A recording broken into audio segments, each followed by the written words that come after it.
Hey everyone, and welcome to the TCB Radio Network podcast, where we are celebrating the life and memory of Elvis Presley with a mission to share his legacy with the world.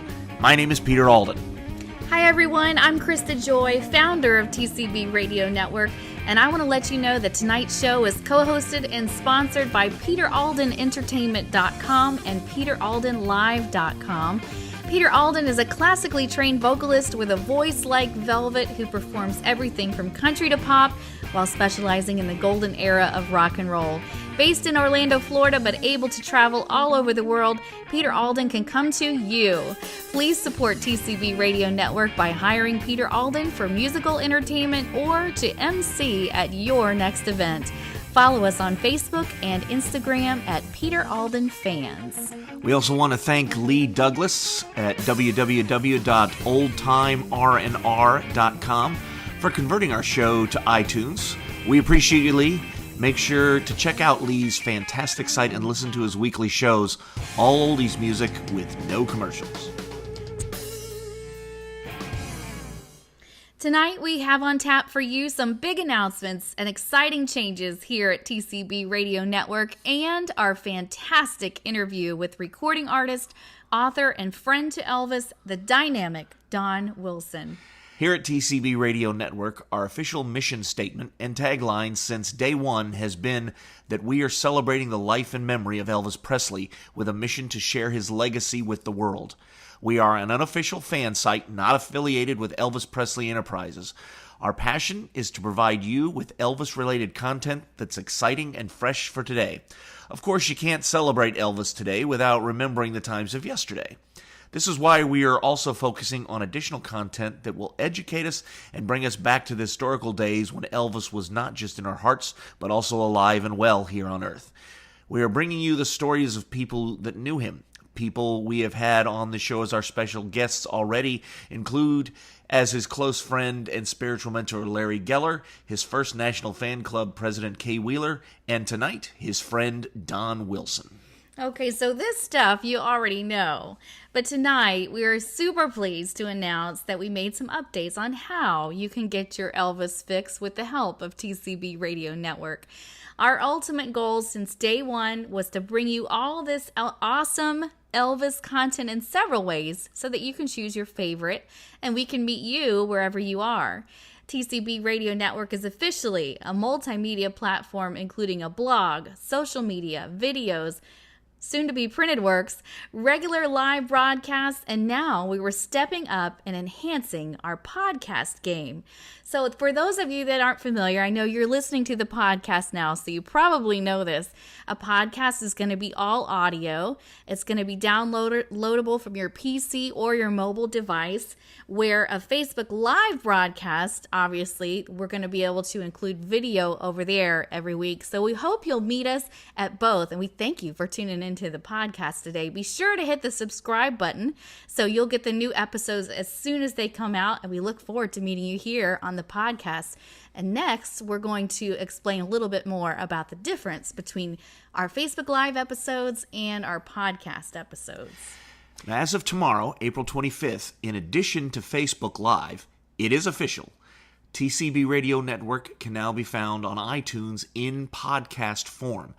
Now, if you remember and caught our podcast before now over on iTunes, it was basically just a recording of our Facebook Live episodes. Now, instead of being just a rebroadcast of Facebook Live, it's going to be a unique facet of the show and a way for us to give you even more Elvis. The podcast will be the central place that you can catch all of our special guest interviews. Just like always, TCB Radio podcast episodes will be available to you 24 hours a day, 7 days a week, absolutely free of charge on tcbradionetwork.com. iTunes and other locations on the web are being added. You will be able to tune in whenever it's most convenient for you. We are lining up celebrities, authors, Elvis fan club presidents, artists, musicians, and so much more. Our thanks goes out once again to Lee Douglas of Old Time Rock and Roll for being our audio engineer and helping us to make all this possible. So what does this mean? Well, you'll still want to catch Facebook Live each week on Tuesdays at 7:30 p.m. Eastern, because this and our rebroadcast over on YouTube will be the only place that you can catch our This Day in Elvis History segments, including video. Facebook Live will also still contain our guest interviews, but they will be broken up in parts, spread out over 2 weeks of Facebook Live. Just like always, our favorite part is that on Facebook Live, we can talk and interact live with you all. Here at the podcast, you'll be able to catch extra news and information that won't be broadcast on Facebook Live, and you'll get our celebrity interviews all in one episode. How exciting! And I want to thank co-host Peter Alden. This was all his brainchild, and we knew forever that we wanted to have a podcast. We just weren't sure how to make it special and different from Facebook Live. And now we know, and we're so excited that you're here for our very first episode. So next up, we're just going to do some Elvis news. We were going to briefly cover this on Facebook Live, but thought we'd go a little bit deeper with it here on the podcast. Also on Facebook Live, you'll be able to see a picture of what I'm talking about tonight. But basically, for April 25th, 2018, we want to let you know that a rare poster from Elvis Presley of a 1955 Elvis Presley show in Raleigh, and that's the one that went up for auction, and it's believed to be the only poster in existence of this kind. So it went for a whole lot of money. The bidding opened at $5,000, and the final price far exceeded expectations. Most thought it would only sell for about 20 grand. And actually, the final bid and selling price on this piece of Elvis history was $42,500. The poster, again, is from May 19th, 1955. It's the only known copy in existence for one of Elvis Presley's earliest concerts and was for sale through Heritage Auctions Entertainment Auction. Elvis performed at the City Auditorium in Raleigh, North Carolina as part of a Grand Ole Opry All-Star Jamboree. And Mr. Moon, I guess he was the guy that sold the for the auction house, but he said for it to go that high was well beyond everyone's hopes, including the consignor, and everyone was surprised. Now, this poster, again, was unique because Presley was lower on the lineup on this poster. Top billing is given to Hank Snow, Farron Young, and a whole bunch of other people. You can find Elvis's name closer to the bottom. Now, both buyer and seller prefer to remain anonymous, but the buyer is from California. The poster was made by the iconic Nashville-based Hatch Show print and captures a key time in Elvis's career where he was not yet as famous as he would become. Presley was still playing package shows like the WSM Grand Ole Opry Tour that spring, which would continue into the fall, but his career exploded in early 1956 when Heartbreak Hotel became his first #1 hit and he made his television debut. Now, this poster is definitely the most I've ever sold an Elvis poster for, and it just backs up his enduring popularity, said Moon. From the mid-50s and before he was really discovered, that is the kind of memorabilia that the buyers really want. So that's why it sold for so much and surprised everyone. Over $42,000. We thought it would only go for about 20 grand. This rare Elvis Presley concert poster. We've got a picture of the poster and more over on our TCBRadioNetwork.com website and blog. And without further ado, we're going to go ahead and move forward and bring you our special guest interview for this week, exclusively on TCB Radio Network. Here's the one with Don Wilson.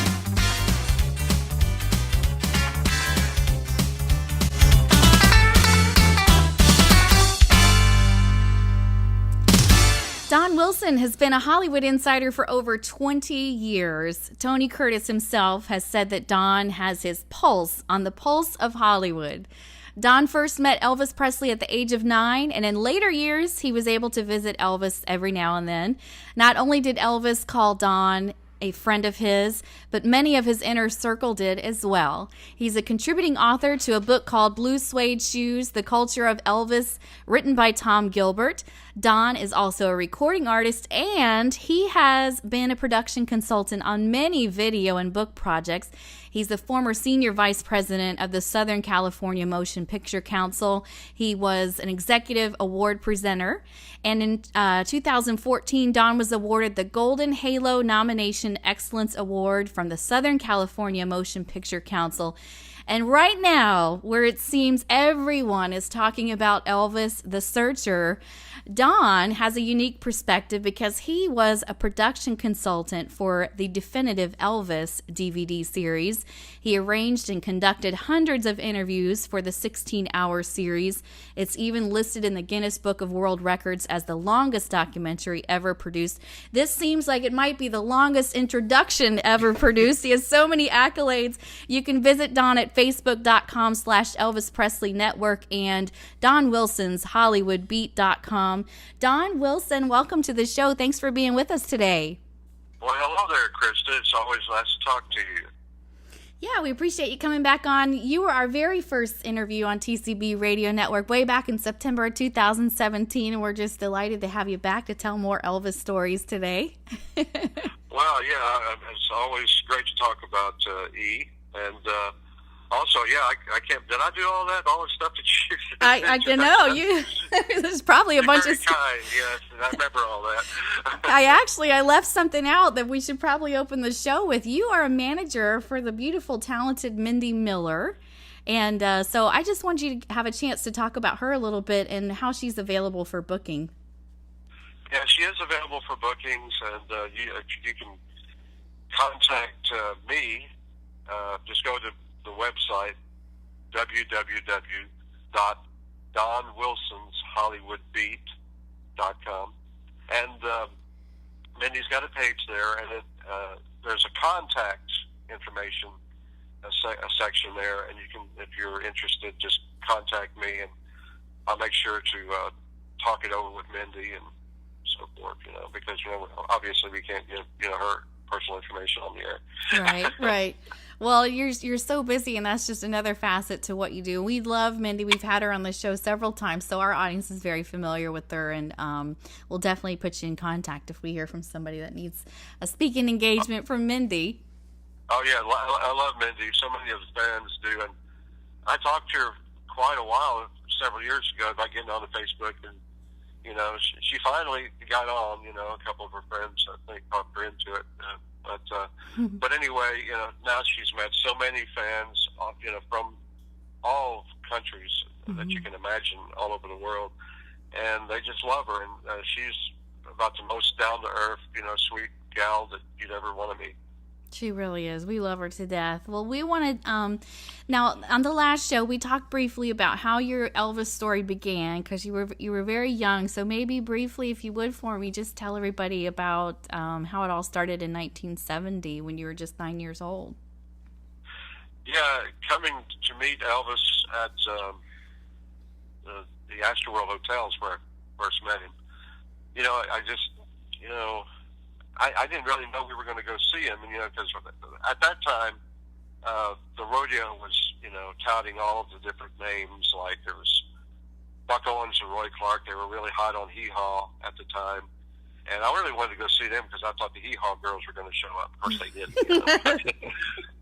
But Bobby Goldsboro, and then there was Elvis. And then, my father told me, he says, we're going to go see Elvis. And not only that, he'd arranged it to where I could go backstage with him. And it's the first time that I met Colonel Parker, Joe Esposito, and, you go down the chain of command, and there's Elvis, Make a long story short, he said, I am Elvis Presley, like I didn't know. And I told him my name, and I had my album of clam bake, of all things, that I brought to him, and he said, man, you like this album? And I said, yes, I do. And he said, well, Guitar Man, Big Boss Man, there's some good songs in this album. And anyway, he tousled my hair a little bit, and just was just so genuine and nice. And I was nervous when I first met him, but Elvis had this way of just putting you at ease. And we saw a couple of his shows there, and I first met Priscilla, there at the Astrodome at that time. So, I can think of it, and it's like yesterday, but I can't believe how long ago it really was. And, when then seeing Elvis, just electrify the Astrodome with the tens of thousands that were there, just screaming their heads off, There was one little incident there where they had a little run through. Now, I wasn't at this particular time with Elvis, but Cliff Gleaves, one of Elvis's buddies, was. And when Elvis was supposed to go around in a Dodge pickup truck, which he did later, and waved to all the fans, Cliff Gleaves told Colonel Parker, there's this, it was like a pole or something that was obstructing, when they had it set up for the livestock show or what have you. And the colonel said, well, what about it? He says, if Elvis goes right by and hits that, knock his head off. And Colonel said, you're right. And so he had somebody come and cut that portion off there. So Cliff is pretty smart. Not a lot of people know who Cliff Gleaves was, but that's a whole show in itself. But a lot of memories come back to me. So you trigger me personally. You asked me briefly, and I'll tell you. Well, you told a great story about. Now, when was the next time you saw him? Though, after you met him when you were 9, tell us about the next time you saw him. Do you remember? Well, that was the next year, and saw him in Dallas on November 13th. Yeah, and it was.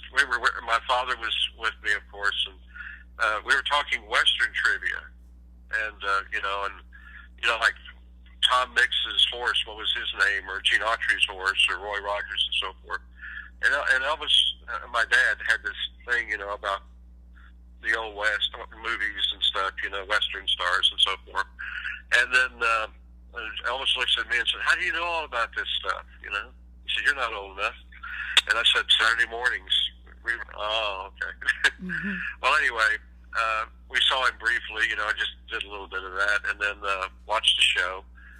And then 8 days later, my parents and sister were killed. There was a train that hit them head on, and so I lost my family. And then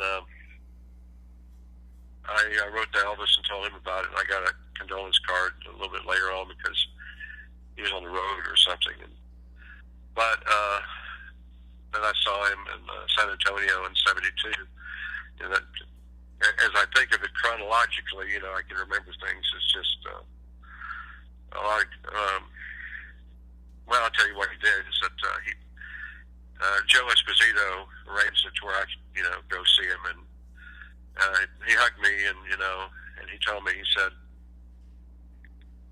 "I know how difficult it is to lose your family, but as a great philosopher said, I forgot it. You have to freeze it just a second." He said, as a great philosopher once said, to live in the hearts that we leave behind is not to die. That's what he said. And I had to think about it for a minute. It's been so long ago. My aunt wrote it down, and that's how I was able to remember it. But Elvis was, after that, I'd see him 5 minutes, 10 minutes here, and eventually, got to go and see him at Graceland. So, and how much longer was that? Was there a big gap in time between, or when did you first see him at Graceland? It was around 74. And, of course, seeing Elvis at Graceland, there's another chain of command too. There's Vester, and he'd call up to the house or whatever. And then Harold Lloyd, he was, but he was my next door neighbor a few years later. But anyway, go up to see Elvis, and he was having some fans around him. He came less and less to sign, but there was this one instance where he was there was a stump, a tree stump at Graceland. And he had his foot propped up there, and he was signing autographs on his knee. And to show you Elvis's sense of humor, one girl came up to Elvis and said, "Elvis, can I kiss you on your stump?" And he says, "Honey, if you can find it, go ahead."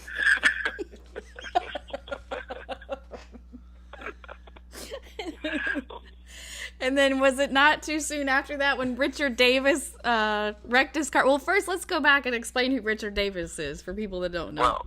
Well, yeah, because we can go on for hours and talk about these things. People say, "Who? What? When? Yeah. Where?" Richard was one of the first guys around Elvis that I had met, and he left Elvis because of a pinched nerve in his neck, or his upper back, that is.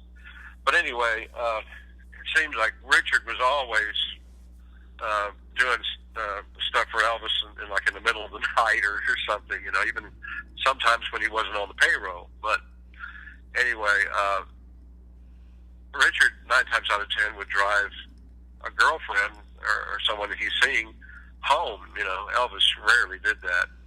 So driving Elvis's, I believe he was driving his Stutz, and he drove this girl home, but outside of her apartment was like this metal bar, like right where the parking area is, and Richard bumped into that and damaged the front end of Elvis's car. And then so he's like, "Oh man, oh great." So he goes in, and Elvis is sitting there watching TV, and Richard says, "Elvis," he said, I got to tell you something." He said, "Don't bring me down, man." He said, if it catch up a tree or something, I don't want to know. I'm in a good mood. And he says, "About your car." "My car? What do you mean my car?" And he said, he explained it, and he came out and he said, "Oh, that's nothing to it. Don't worry about it."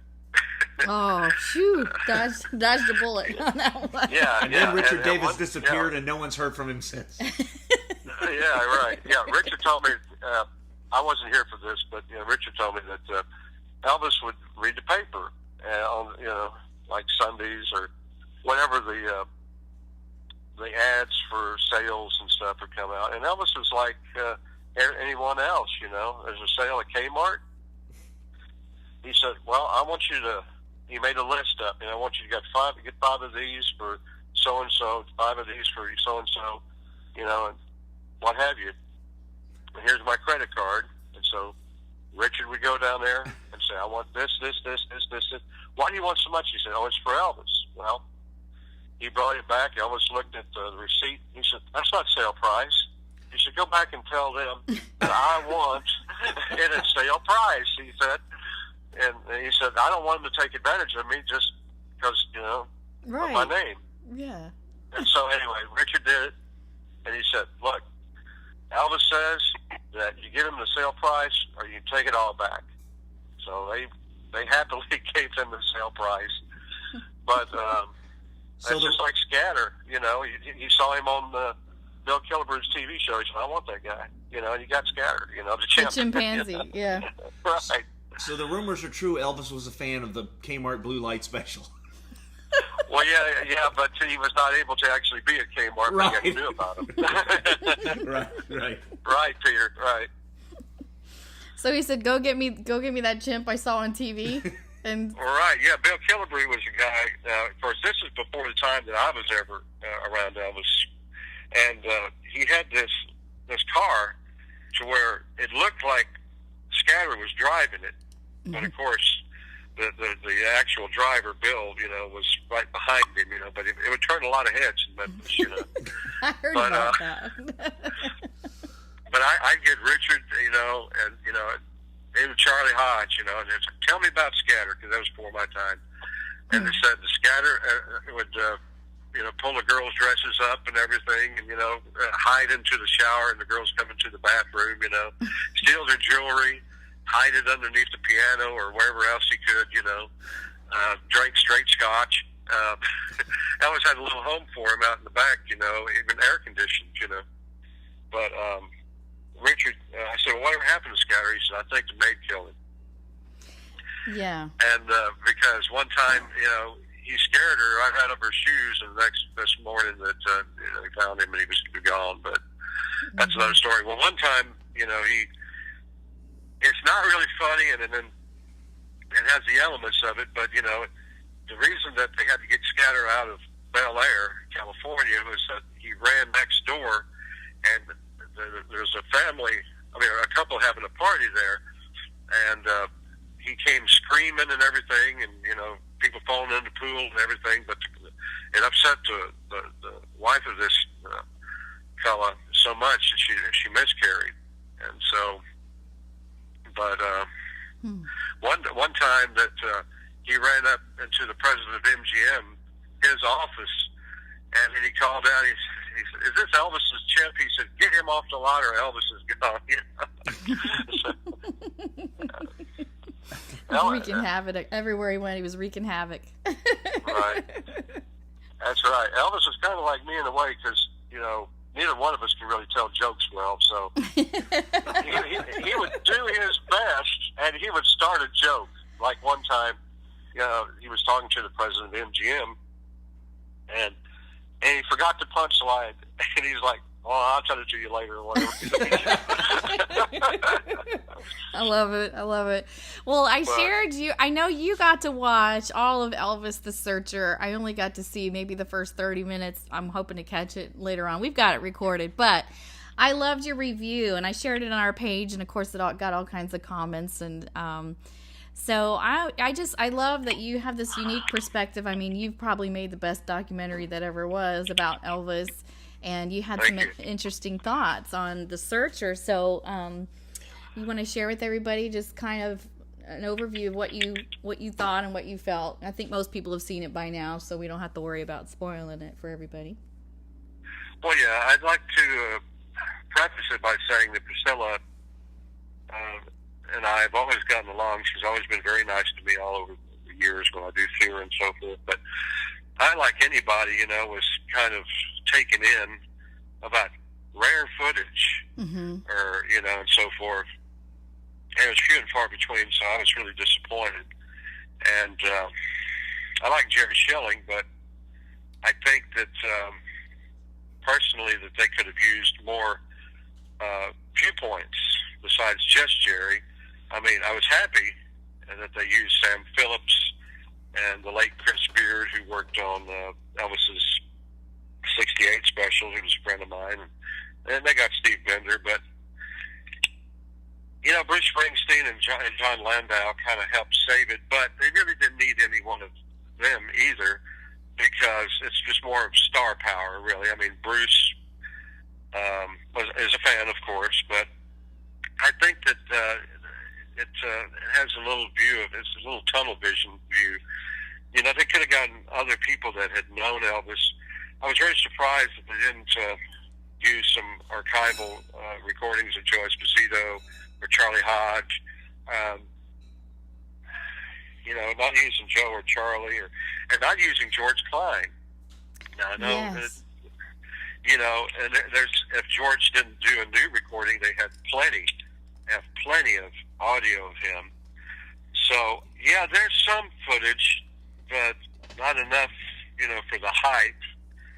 And for someone that's a novice than seeing Elvis for the first time, like a story, it was good, but it left you wanting more at the end, because it kind of cuts off after the divorce in '73, and then just kind of says, well, yeah, Elvis did concert tours and da-da-da. It's like he didn't do anything of any great magnitude after, the divorce, which is not It's true. kind of typical of Elvis Presley Enterprises, I think. Don, I have to say that the one, because like you said, I got sucked into with the all this unreleased footage and that kind of stuff. What I did find that I really enjoyed, though, was finally once again hearing a little bit from Red West.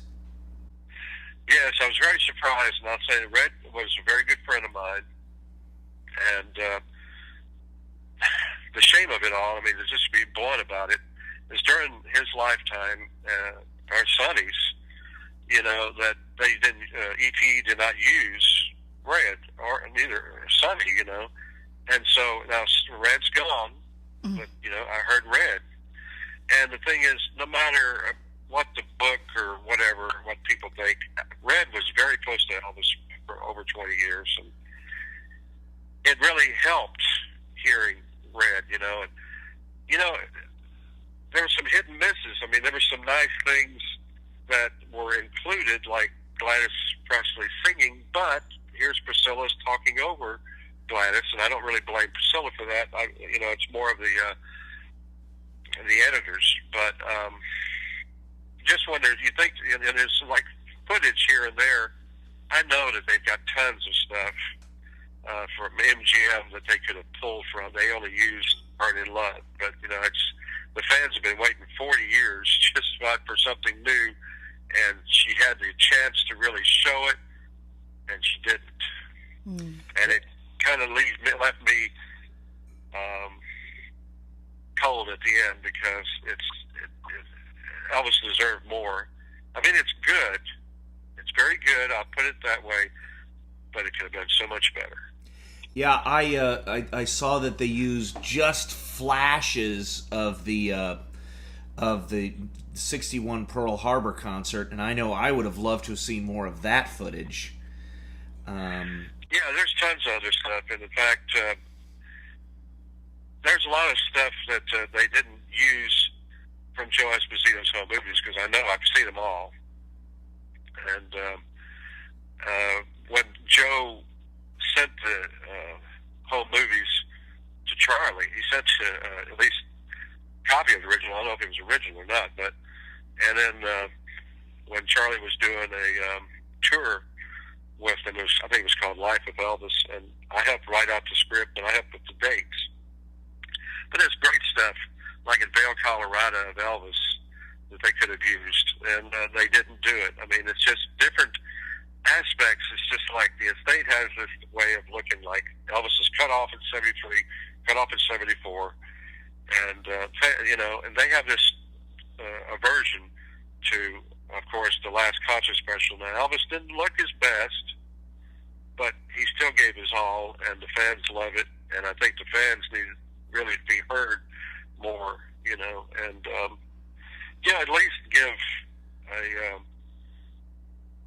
nice song or something, or How Great Thou Art or something, and if you want to intersperse it with other photos, fine, Yeah, I would have done it differently, Peter. I think based on feedback that we've gotten through our show and through some other things we've done, I think the fans are, believe it or not, between 74 and 77, that's what they're clamoring for.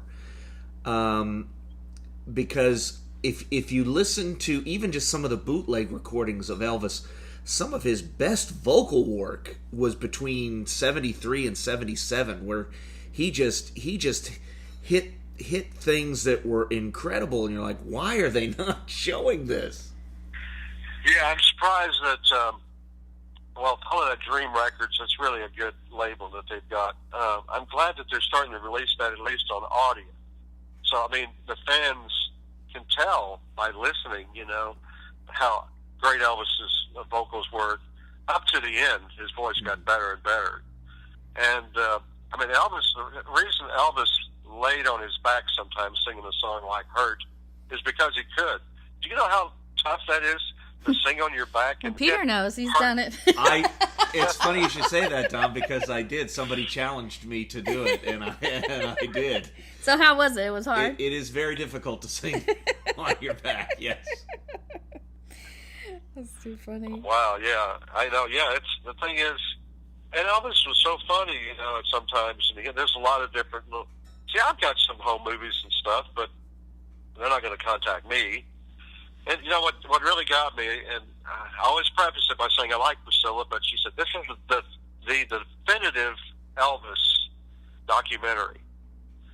And it was almost like, I don't know. Like, no, I produced that. Right. But I remember when it's like I got Joe Esposito involved in it a year after I started it. How the whole thing started was, briefly, 1976, Wink Martindale had an excellent documentary for radio called The Elvis Presley Story, which was 12 hours long. And for 12 hours, I sat and listened to it, recorded it, And then I said, if only that was on video. And then I moved to Hollywood, and then I was with Jeannie Carmen, one of Marilyn Monroe's friends, and this guy was walking around, and he's trying to get interviews, and he wanted to interview her. And she said, "This is the guy you need to talk to." Next thing you know, I'm down a couple of weeks later at the CEO's office and working on a documentary. Mm-hmm. And then I didn't like it, and I said, and then Joe didn't like it either, and it was kind of too much National Enquirer. He said, "Well, what would you do differently?" And I said, "Well," I told him about the Martindale show, and he said, "Let's do it 16 hours." It was his idea to do 16. He said, because of August 16th, he said, we can get those out. We can play one a night on some television station from August 1st to the 16th. And he said, "Can you do it?" I said, "Yeah." He says, "You start tomorrow." And for a year, I did it alone, and then I called Joe Esposito. And what happened was he was visiting George Barris. Of course, he did all the great cars and so forth, like the Batmobile and, the Monster Coach for the Monsters, and was a friend of Elvis and Priscilla. And then I told Joe about it. He said, "Yeah, I'll come down." Next thing you know, Joe's on board. Joe's in the next office to me, and Priscilla did call him and knew about what was going on pretty much all the time. I had Jerry Schilling on, but there was I'm not going to say it on the air, but there were two people that, if we had taken them out, that they would have, I'm told, would have come on board and released it as an EPE product, but we didn't do it. And it was really not up to me, it was up to the CEO. And that's that. But I'm still proud of the series. Mm-hmm. Yeah, well, you definitely should be. And I hope that in the future there'll be a way that it can be re-released. I did some Googling, Don, and I know you saw this as well, but it looks like there's a set available on eBay for about $450. Seriously, like I just saw it on Google. So there's still lots of interest in it, and I hope that someday it can be re-released somehow. Well, yeah, I mean, I'm not at that end of it, but yeah, I've seen those prices, just unbelievable, but I used to see it for maybe $200, but now it's really gone sky high. But that's what happens. Mm-hmm. That shows what the fans really want, and not knocking Priscilla or Jerry. It was good, but we worked on that thing for 3 years. I mean, there's people on there that are gone that you'll never hear from again. Mm-hmm. And I remember just how happy Joe was. It was like one day, we had Steve Bender, we had Chris Beard, we had Alan Bly, we had Lance LeGault, we had just, everybody that was with the 68 Special. Scotty was unable to do it, but we got DJ. And it was like old home week, and some of these people Joe hasn't even seen in years. And so, and Joe was very camera shy, really. And I said, "Well, Joe, let's take some pictures. You don't know, when we'll see these people again." He said, "Oh, okay." And so I took a picture with Joe, and then he'd take a picture of me with whoever. And then that's really what we're starting the Definitive Elvis page on right now. And I kept everything. So as we go along, there'll be more stuff, mm-hmm. but of interest to fans like Elvis, and photos and so forth. But well, and there's still so much to talk about with the series, which leads me to your new Facebook page that you just set up that everybody needs to go visit and like. Can you talk about that? Sure. It's well, I've gotten so many different requests over the years. Well, where can we go to the Definitive Elvis? And I said, well, it's not made anymore and this and that, but we want to know more about it. Well, this is all I can really think of doing right now. And so far I've put some inter-office memos with Joe and so forth, but and photographs that were taken while we were doing the documentary. And if any of the fans want to go to it, just go to Facebook and type in at the Definitive Elvis in search, and it'll come right to the page. Yes. Like you said, really cool. That's, you have memos from Joe and things like that you're showing. So it's cool to just be a fan of the page. And don't forget, with Facebook, it's not just enough to be a fan. You have to subscribe to the notifications so that you're notified when Don posts something new. So just contact me. If you need me to show you how to do that, I'll be happy to show you. But that's key, because otherwise it just gets lost in your feed unless you go and search for it. So don't just like it. Go ahead and subscribe to the notifications. And who knows what the future holds. We would love to see the series come back out somehow, some way. But in the meantime, we have the fan page so we can keep track of what's going on. Well, thank you. And appreciate that shout out. And like I said, it was really a labor of love, to do that series. And it was, it's just every day was like Saturday, Yeah. We went all over for that. And then I even talked to some movie producers. I still have interviews that I can't release, but that weren't released, on the series. I remember we went up to see Jules Levy and Arthur Gardner, and originally they are the ones that produced The Rifleman and The Big Valley, and they also did a couple of John Wayne movies, as well as Elvis's Clam Bake. And so, and Arthur Gardner was 90 years old when I was sitting down talking to him, and it was really I don't know why they didn't use it, but they loved working with Elvis. And I remember right next door to their office was John Wayne's office, and of course he'd been gone a long time, but he let me in there, and it was just as if the Duke was going to walk in at any time. Wow. And so, there's a lot of memories there. And Elvis loved the Duke, too. In fact, Joe Esposito told me that they used to have lunch at Paramount together. And he did want, John Wayne did want Elvis for True Grit, but there was this thing about Colonel Parker wanted Elvis's name above John Wayne's, and he wanted more money than what their production company was going to charge, and so forth. And so Wayne, his daughter, liked Glenn Campbell, so they picked Glenn. But Elvis was really gracious about it, and Glenn Campbell told me that Elvis had Glenn and his wife then, Billy, screen it, I think, at the Memphian, right after it came out. And Glenn was, and Elvis got along really well, and Glenn, I guess, of all the celebrities that I've ever known or met, was the biggest Elvis fan that you could imagine. Wow. I'm trying to imagine Elvis in True Grit with John Wayne. That would have been fantastic. Oh yeah.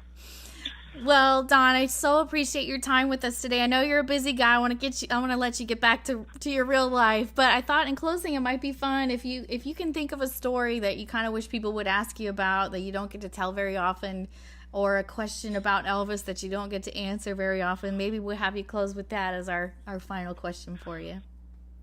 Well, I think what it is that I like to share with people, and a lot of fans probably really know this, but Elvis, I'll preface it by saying that The Searcher was kind of a misleading title. First thing I thought of, like Larry Geller should be in that. That's the spiritual side of Elvis. Elvis had a very spiritual side, and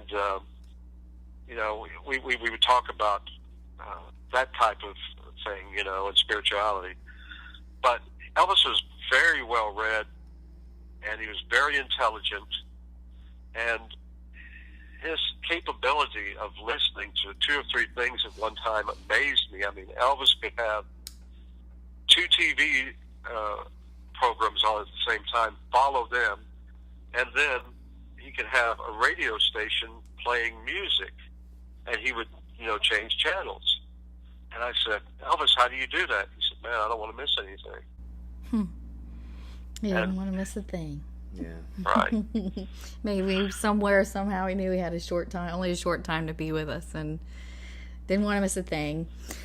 Well, my goodness, Don Wilson, thank you so much for this outstanding time and talk with you and sharing with our listeners and friends at TCBRadioNetwork.com. Oh, it's always a pleasure to talk to both of you. Thank you, Don. All right, and make sure you don't miss a thing, just like Elvis. We want you to catch us on Facebook Live each Tuesday at 7:30 p.m. Eastern. Our new podcast episodes will be released each Wednesday, and we'll meet you right back here next week, and also over at TCBRadioNetwork.com. Absolutely. You guys have been a fantastic audience. Thank you once again for joining us. And until we see you again, adios.